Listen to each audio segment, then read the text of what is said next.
Okay, so I'm going to very quickly run through the harmony of Bad Neri. This is actually a really good piece, and I think, you know, the reason why they've chose this is because it has a very clear, like almost formulaic approach to harmony and the way that this typically represents Baroque music. Here, we start off in the key of B minor, which it says down here, but we could figure it out using this key signature. So this last thing here, we got a C sharp. We can use this to do two things, to find the major key and the minor key. So we look at the last sharp. To find the major key, we go up a semitone from that note. So C sharp up to D.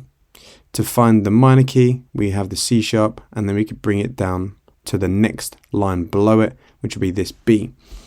The actual melody itself, up here, motif X, is working. It's a combination of quavers and 16th notes that is based on the B minor arpeggio. So we got the root and the minor third, and then we repeat down at different levels, starting here at the fifth. This is a descending sequence, repeating this section here, same rhythm, same interval between the notes, and then descending, and it ends on this B. The key, B minor, changes to the dominant being the fifth. So if we count up from B in our scale notes, so B, C, D, or B, C sharp, D, E, F sharp, it is that key, which is the F sharp.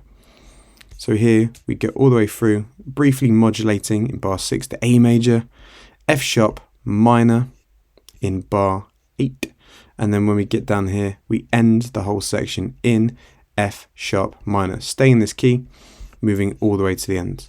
There are some very important things here. There's some repeat markings. This sends us all the way back to the start of the piece. So we go right back here and we go through the whole modulation process again. The second time after the repeat, we move on to this, which is the B section.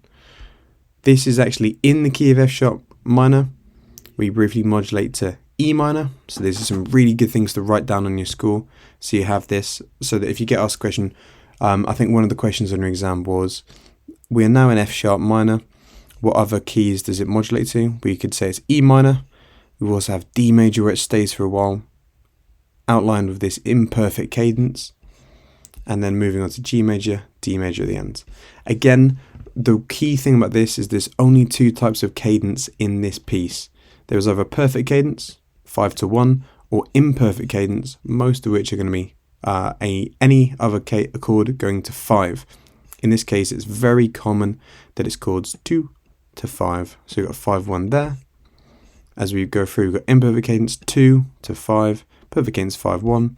So it's very, very easy for you to be able to get some nice quick marks in this.